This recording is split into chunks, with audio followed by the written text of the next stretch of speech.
Vishwanath ಗದ್ದಮನೆ charitable trust ವತಿಯಿಂದ ಏನು ಸರ್ಕಾರಿ ಶಾಲಾ ವಿದ್ಯಾರ್ಥಿಗಳಿಗೆ ಶಾಲಾ ಪರಿಕರ ನೀಡುವಂತಹ ಕಾರ್ಯಕ್ರಮ ಈಗ ಶೃಂಗೇರಿ ಕ್ಷೇತ್ರದ ಕೊಪ್ಪ ಶೃಂಗೇರಿ ಎನ್ನರ್ಪುರ ತಾಲೂಕುಗಳಲ್ಲಿ ನಡೀತಾ ಇರುವಂತದ್ದು. ಇದಕ್ಕೆ ಕೆಲವೊಂದು ಅಡೆತಡೆಗಳಾಗಿರ್ಬೋದು, ಕೆಲವೊಂದು ಗೊಂದಲ ಮಾಡುವಂತಹ ಒಂದು ಕೆಲಸ ಕೂಡ ಆಗಿರುವಂತದ್ದು.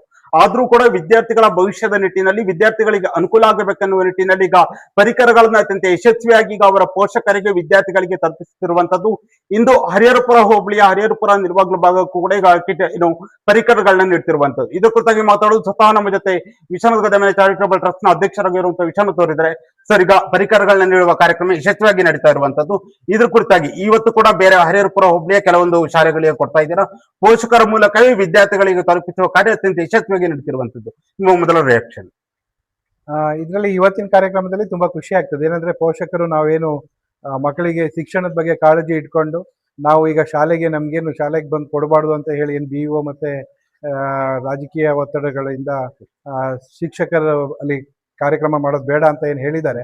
ಸೊ ಆ ಉದ್ದೇಶ ಇಟ್ಕೊಂಡು ಅವರಿಗೂ ತೊಂದರೆ ಕೊಡೋದು ಬೇಡ. ಸೊ ನಾವು ಯಾವುದು ಬ್ಯಾನರ್ ಇಟ್ಕೊಂಡು ಅಥವಾ ಬ್ಯಾನರ್ ಹಾಕೊಂಡು ಯಾವುದು ಕಾರ್ಯಕ್ರಮ ಮಾಡ್ತಿರ್ಲಿಲ್ಲ, ಶಿಕ್ಷಣದ ಕಾರ್ಯಕ್ರಮ ಅಂತಾನೆ ಅನ್ಕೊಂಡು ಎಲ್ಲ ಮಾಡ್ತಾ ಇದ್ವಿ.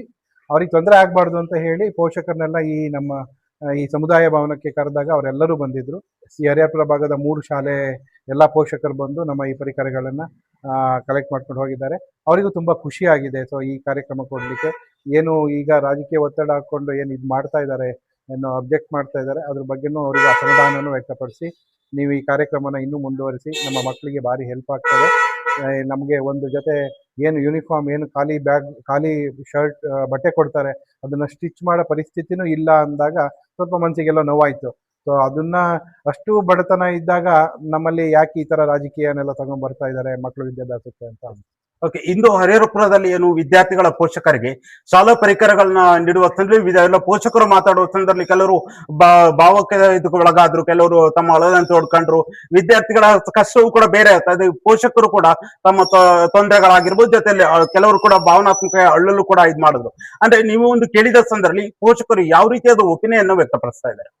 ಅದೇ, ಅವರಿಗೆ ನೀಡ್ ಇದೆ ಅಂದ್ರೆ ಅವ್ರಿಗೆ ಬೇಕು. ಯಾಕಂದ್ರೆ ಅವರು ಕಷ್ಟದಿಂದ ಕೂಲಿ ಕಾರ್ಮಿಕರ ಮಕ್ಕಳು ಎಲ್ಲ ಕೂಲಿ ಕೆಲಸ ಮಾಡಿ ಒಂದು ಜೊತೆ ಬಟ್ಟೆ ಸ್ಟಿಚ್ ಮಾಡ್ಬೇಕು ಅಥವಾ ತಗೋಬೇಕಂದ್ರೆ 800 ರೂಪಾಯಿ ಬೀಳ್ತದೆ ಒಂದಕ್ಕೆ. ಸೊ ಅದನ್ನು ಕಷ್ಟ ಆಗ್ತಾ ಇದೆ. ನೀವು ಕೊಡ್ತಾ ಇದ್ದೀರಾ 2 ಜೊತೆ ಬಟ್ಟೆ ಮತ್ತೆ ಬ್ಯಾಗನ್ನ. ಸೊ ಅದು ನಮ್ಗೆ ತುಂಬಾ ಉಪಯೋಗ ಆಗಿದೆ. ಸೊ ಇದನ್ನ ನಾವು ಬ್ಯಾಗ್ಗಳಿಗೆಲ್ಲ ಪಿನ್ ಹಾಕೊಂಡು ಅಥವಾ ಹರಿದೋಗಿದ್ದು ಬ್ಯಾಗ್ನೆಲ್ಲ ಕಳಿಸ್ತಾ ಇದ್ವಿ ಶಾಲೆಗೆ.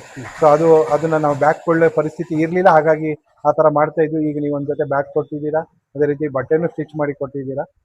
ಗೌರ್ಮೆಂಟ್ ಕೂಡ ಬಟ್ಟೆ ಸ್ಟಿಚ್ ಮಾಡೋಕ್ಕೂ ನಮ್ಮ ಹತ್ರ ದುಡ್ಡಿಲ್ಲ ಅನ್ನೋದೊಂದು ಭಾವನೆ ವ್ಯಕ್ತಪಡಿಸಿದ್ರು. ಸೊ ಅದು ಅವರಿಗೊಂದು ರೀಚ್ ಆಗ್ತಾ ಇದೆ, ಮಕ್ಳಿಗೆ ನಮ್ಮಿಂದ ಒಂದು ಸಹಾಯ ಆಗ್ತಾ ಇದೆ ಅನ್ನೋದೊಂದು ಆತ್ಮತೃಪ್ತಿ ಬಂತು ನಮ್ಗೆ.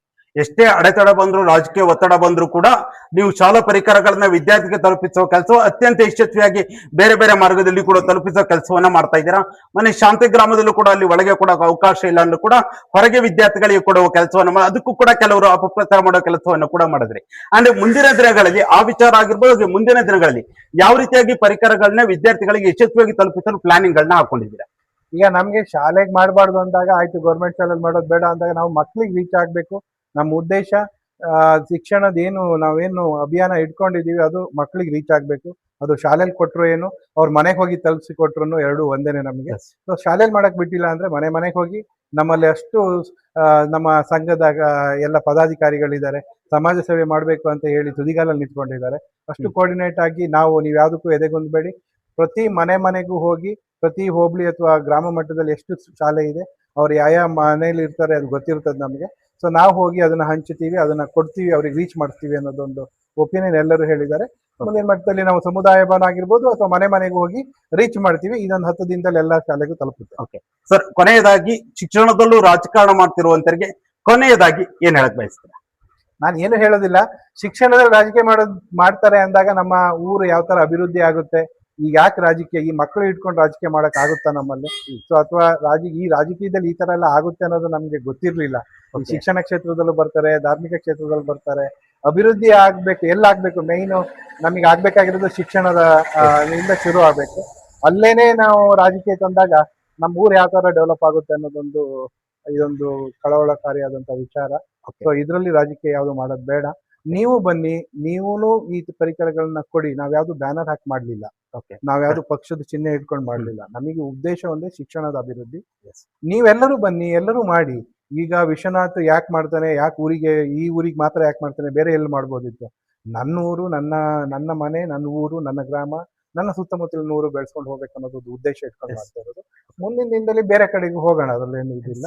ಅದು ಬಿಟ್ಟು ಬೇರೆ ಯಾವುದೇ ತರದ ಉದ್ದೇಶ ಇಲ್ಲ ನನ್ನದು. ಓಕೆ, ನೋಡಿದ್ರ ಇದು ವಿಶ್ವನಾಥ್ ಕದಮನೆ ಹೇಳ್ತಿರೋದೇನೆಂದ್ರೆ ಶಿಕ್ಷಣ ಆಗಿರ್ಬೋದು, ಧಾರ್ಮಿಕ ವಿಚಾರದಲ್ಲಿ ಯಾರು ಕೂಡ ರಾಜಕೀಯವನ್ನ ಮಾಡಬಾರದು. ಜೊತೆಯಲ್ಲಿಯೇ ವಿದ್ಯಾರ್ಥಿಗಳಿಗೆ ಪರಿಕರಗಳನ್ನ ಅತ್ಯಂತ ಯಶಸ್ವಿಯಾಗಿ ಅವರು ಮನೆಗಳಾಗಿರ್ಬೋದು, ಶಾಲೆಗಳಾಗಿರ್ಬೋದು, ಪೋಷಕರ ಮೂಲಕ ಅಥವಾ ಸಮುದಾಯ ಭವನಗಳ ಮೂಲಕ ಅತ್ಯಂತ ಯಶಸ್ವಿಯಾಗಿ ತಲುಪಿಸುತ್ತೇವೆ ಅನ್ನೋದು ವಿಶ್ವನಾಥ್ ಅವರ ಮಾತು. ಕ್ಯಾಮ್ರಾ ಪರ್ಸನ್ ನಿರಂಜನ್ ಜೊತೆ ಅಭಿಷೇಕ್ ರಂಗೇರಿ, ಸೈರಿ ಸಮಾಚಾರ, ಹರಿಹರ್ಪುರ.